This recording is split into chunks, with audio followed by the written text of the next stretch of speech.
ഓം ശിവം ഭവതു കല്യാണം ആയുരാരോഗ്യവർദ്ധന മമ ദുഃഖ വിനാശായ ശ്രീ സന്ധ്യാദീപം നമസ്തുതേ. ഇന്ന് നമുക്ക് പിതൃഭക്തിയെ കുറിച്ചൊരു കീർത്തനം ചൊല്ലാം. പിതൃവന്ദന സ്തോത്രം.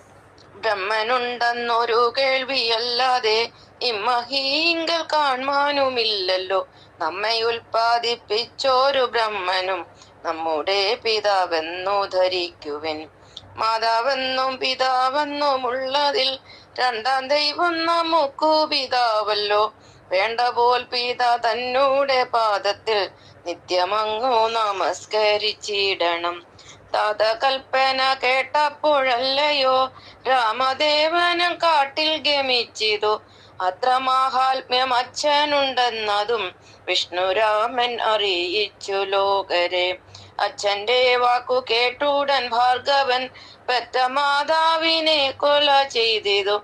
പിന്നെ അങ്ങുടൻ ജീവിപ്പിച്ചിടിനാൻ ധന്യയായുള്ള രേണുകാദേവിയെ. അച്ഛന്റെ വക സർവവും ദേഹവും സൽപുത്രനായി നൽകുന്നു താതനും. അത്ര കാരുണ്യമുള്ളൊരു താതനെ നിത്യം വീണു നമസ്കരിച്ചിടുവാൻ. ഹരേ രാമ രാമ രാമ ഹരേ ഹരേ, ഹരേ കൃഷ്ണ കൃഷ്ണ കൃഷ്ണ ഹരേ ഹരേ, ഹരേ രാമ രാമ രാമ ഹരേ ഹരേ, ഹരേ കൃഷ്ണ കൃഷ്ണ കൃഷ്ണ ഹരേ ഹരേ. ശാന്താകാരം ഭുജഗശയനം പത്മനാഭം സുരേശം വിശ്വാധാരം ഗഗനസദർശം മേഘവർണ്ണ ശുഭാംഗം ലക്ഷ്മീകാന്തം കമലനയനം യോഗിഹൃദ്ധ്യാനഗമ്യം വന്ദേ വിഷ്ണു ഭവഭയകരം സർവലോകൈകനാഥം.